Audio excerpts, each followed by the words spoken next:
अस्सलामुअलैकुम friends, welcome to my YouTube channel code with Malik Zeeshan. आज की इस वीडियो में हमने देखना है ओवरफ्लो इन सीएसएस। सीएसएस में ओवरफ्लो बेसिकली क्या होता है।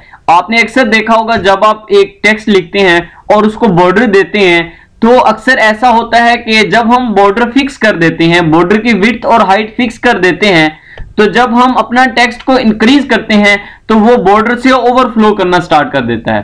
तो ओवरफ्लो के हमारे पास चार प्रॉपर्टीज होती हैं। तो मैं सबसे पहले आपको बता देता हूं कौन कौन सी उसकी प्रॉपर्टीज होती हैं। सबसे पहले उसका हिडन की प्रॉपर्टी होती है कि हम डेटा जो ओवरफ्लो कर रहा है उसको हाइड कर दें। सेकंड हमारे पास चीज होती है स्क्रॉल। स्क्रॉल में क्या होता है कि एक स्क्रॉल बार हम लगा लेते हैं। याद होगा आपको कुछ वीडियोस पहले इसी बात का जिक्र हो रहा था, तो मैंने आपको बोला था कि इंशाल्लाह नेक्स्ट वीडियो में हम स्क्रॉल को देखेंगे कि किस तरह से हम स्क्रॉल बार वगैरह का यूज करते हैं। तो जो हमारे पास थर्ड प्रॉपर्टी है वो है ऑटो की। ऑटो और स्क्रॉल बार में थोड़ा सा डिफरेंस है, माइनर सा। इंशाल्लाह जब हम इसका प्रैक्टिस करेंगे, प्रैक्टिकल देखेंगे तो मैं आपको मजीद समझा दूंगा। फोर्थ वन जो हमारे पास है वो है विजिबल।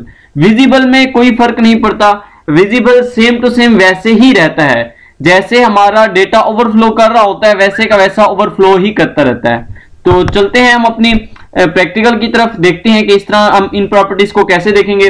तो ये हमारा 11 ट्यूटोरियल है, तो मैं सबसे पहले इसको सेव कर देता हूं 11.html से।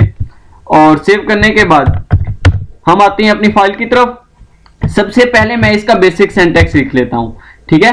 बॉडी के टैग में आता हूं और मैं यहां पे एक डिव बना लेता हूं और डिव के अंदर मैं क्या करता हूं, कुछ डमी सा पैराग्राफ लिख देता हूं, लोरेम इप्सम का चले लिख देते हैं, और मैं एक और लिख देता हूं और एक और लिख देता हूं। तीन मैंने डमी पैराग्राफ लिख दिए लोरेम इप्सम के, ठीक है।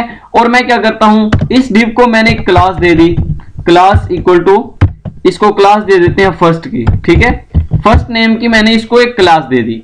अब मैं क्या करता हूं, जो हमारे पास ये हेड का टैग है, हेड के टैग के अंदर आते हैं और इसके अंदर हम स्टाइल का टैग यूज करते हैं, क्योंकि आपको मालूम है कि जितनी भी हम सीएसएस करते हैं एचटीएमएल के अंदर उसको हमेशा स्टाइल के टैग के अंदर लिखा जाता है, या फिर जिस टैग के अंदर हमने यूज करना होता है, मतलब इस टाइप की टैग की हमने स्टाइलिंग करनी है तो यहीं पे जस्ट हम स्टाइल का एट्रीब्यूट यूज करते हैं डिव के आगे और उसमें स्टाइलिंग कर देते हैं। तो स्टाइल के टैग में जाता हूं, अब मैंने फर्स्ट की जो क्लास है उस पर स्टाइलिंग करनी है, तो क्लास को लिखने का तरीका यही होता है डॉट और उसके बाद लिखते हैं फर्स्ट, ठीक है। और इसके बाद इसकी करली ब्रैकेट्स के अंदर जो भी हमने स्टाइलिंग करनी है वो हम स्टाइलिंग कर देते हैं, ठीक है।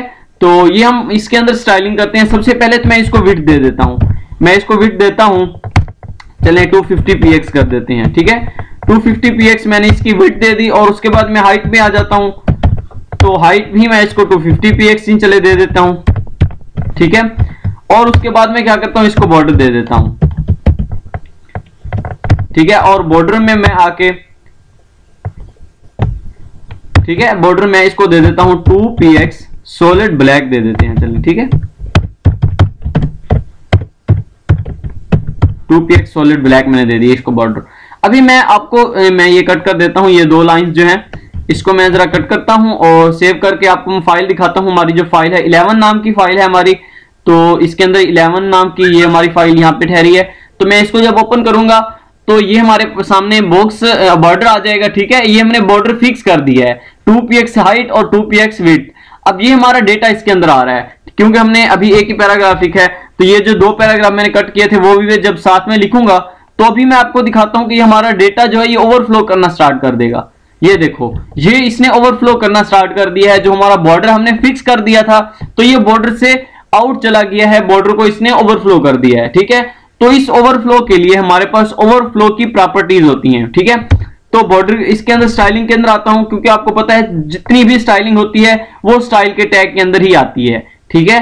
तो मैं यहां पे आ जाता हूं और यहां पे मैं आपको बताता हूं ओवरफ्लो क्या चीज होती है। तो ये बहुत ही कमाल की प्रॉपर्टी है। ओवरफ्लो मैं लिखता हूं और इसके अंदर चार चीजें होती हैं, मैं आपको बता चुका हूं। सबसे पहले जो होती है वो हिडन होती है, फिर स्क्रॉल होती है, फिर ऑटो होती है, फिर विजिबल होती है।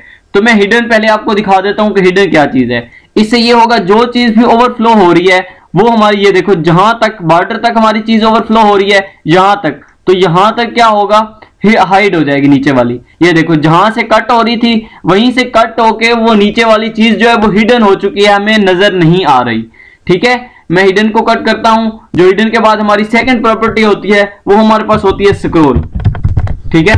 स्क्रॉल की हमारे पास प्रॉपर्टी होती है। अब स्क्रॉल में क्या होता है, स्क्रॉल में जब हम ओवरफ्लो में स्क्रॉल की प्रॉपर्टी देते हैं तो हॉरिजॉन्टल हो हमारे पास या वर्टिकल हो, दोनों साइड से ही स्क्रॉल बार आ जाता है।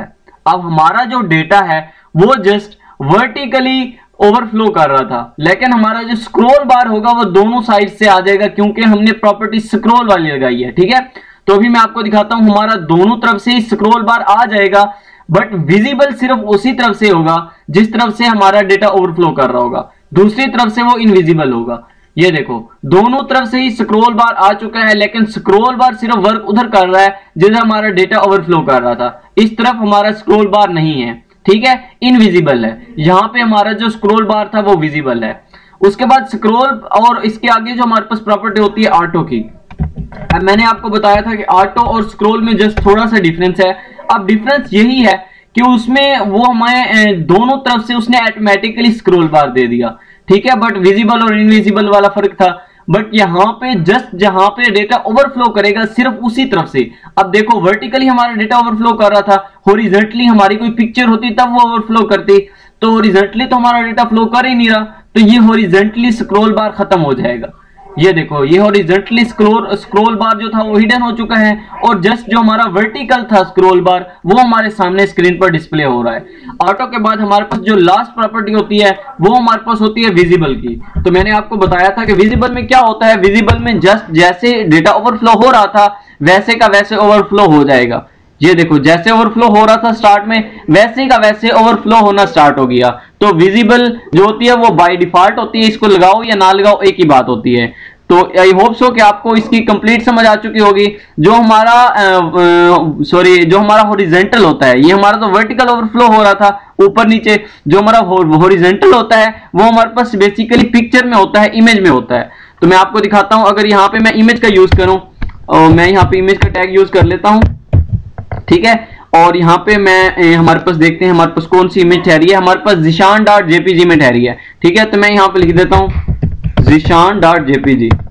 ठीक है, ये देखो ये मैंने जब इमेज लगाई तो अभी इमेज देखना इसके अंदर ओवरफ्लो करना स्टार्ट कर देगी। ये देखो ये इमेज आ गई लेकिन ये ओवरफ्लो कर रही है। हमारा बॉर्डर आपको नजर आ रहा होगा, ये हमारा बॉर्डर जस्ट इतना सा आ रहा है। ये देखो ऊपर से मैं आपको दिखाता हूँ, ये हमारा बॉर्डर जस्ट इतना सा आ रहा है जो हमें ऊपर से नजर आ रहा है। ये देखो ये यहां तक हमारा बॉर्डर आ रहा है और हमारी जो इमेज है वो ओवरफ्लो कर रही है। ठीक है, तो इसके लिए हमें ओवरफ्लो की प्रॉपर्टी या विजिबल लगाई हुई है, इसीलिए जस्ट वो ओवरफ्लो करती हुई नजर आ रही है। अगर मैं यहां पे लगा देता हूं स्क्रॉल, तो इससे क्या होगा कि हमारा जो स्क्रॉल बार लग जाएगा। ये देखो अभी स्क्रॉल बार लग चुका है, हम ऐसे स्क्रॉल करके इमेज को देख सकते हैं। ठीक है, तो अब ये हमारा स्क्रॉल बार लग चुका है। उसके अलावा ऑटो की जो प्रॉपर्टी होती है वो भी हम लगा सकते हैं। ऑटो का मतलब जिस साइड से होगा ओवरफ्लो कर रहा होगा उसी तरफ से ही डेटा सिर्फ हमारा स्क्रॉल बार लगाएगा। तो इसको मैं रिफ्रेश करता हूं, ये देखो इसमें कोई डिफरेंस ही नहीं आएगा क्योंकि अभी हमारा हॉरिजॉन्टली भी और वर्टिकल दोनों साइड से ही हमारा डेटा ओवरफ्लो कर रहा है। ठीक है, तो आई होप सो कि आपको इसकी कंप्लीट समझ आ चुकी होगी। आई होप सो कि अगर आपको फिर भी किसी किस्म की कोई कंफ्यूजन है तो आप कमेंट सेक्शन में मुझसे पूछ सकते हैं। थैंक यू सो मच, फिर मिलते हैं नेक्स्ट वीडियो में, तब तक के लिए अल्लाह हाफिज़।